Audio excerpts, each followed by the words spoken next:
బేగం బజార్లో అండి షాపింగ్ చేసే కొలది కనిపిస్తూనే ఉన్నాయి 1 గ్రామ్ గోల్డ్. ఇక్కడ మనకి రీజనబుల్ గానే ఉంటాయి. కాకపోతే బేరం ఆడపోతే మనం బోల్తా పడతాము. ఈ 300 చెప్తున్నారండి, కాకపోతే టూ మచ్ కాస్ట్. ఫైనల్ గా మాకు 150 180కి మేము అడిగితేనేమో ఇస్తామని చెప్పారు, కానీ మాకు సెట్ అవ్వలేదు. ఎక్కడ చూసిన షాపులే. అండ్ మనకి కానీ ఇక్కడ బార్గింగ్ చేయకపోతే మాత్రం మెయిన్ బోల్తా కొడతాం. ఒక్కొక్కటి 600 700 అని చెప్తున్నారు. పోనీ ఇంకొక 200 వేసేస్తేనే మనకి కొంచెం కాస్ట్లీ వస్తాయి. సో ఇక్కడ బ్యాగ్స్ ఇంకా రకరకాల షాపింగ్ ఉన్నాయి. అండ్ సో మా వాళ్ళ ఒపీనియన్ తీసుకుందాము. రేట్స్ చాలా ఎక్కువగా మినిమం బడ్జెట్ లో లేవు. ఫైనల్ గా ఈ షాప్ కి వచ్చి నేను ఒక ఇయర్ రింగ్ సెట్ తీసుకున్నాను. ఇయర్ రింగ్స్ 400 చెప్పారు, ఫైనల్ 300కి ఇచ్చారు. నాకు ఈ కలెక్షన్ బాగుంది. 3000 ఒకటి 4000 ఒకటి అని చెప్తున్నారు. అడిగితే ఇంకా తగ్గిస్తారంట.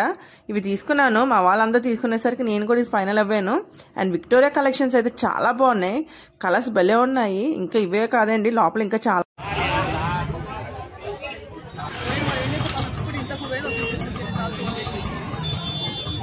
బేగం బజార్లోనండి మైనస్ పాయింట్ ఏంటంటే ఇదేనండి, ట్రాఫిక్. ఒక్క లడ్డు వస్తే చాలు మెయిన్ అంటే నేను అన్నట్టుగా ఉంటారు. ఎవరికి అందరూ అలాగే ఉండిపోతారు. క్లియర్ అనేది చేయరు, తగ్గరు అనమాట. ఇక్కడ మ్యారేజ్ కలెక్షన్స్ కూడా చాలా ఉన్నాయి. ఈ క్రౌడ్లోనండి మేము మామూలుగా కాదు, తన్నుకొని తోసుకొని వచ్చాము. ఇక ఫైనల్గా ఎక్కడికి వెళ్తామంటే చార్మినార్కి వెళ్తున్నాము. అక్కడ ఏం షాపింగ్ చేసామని నెక్స్ట్ వీడియోలో షేర్ చేస్తాం. మరి కొన్ని వీడియోస్ కోసం సబ్స్క్రైబ్ మై ఛానల్.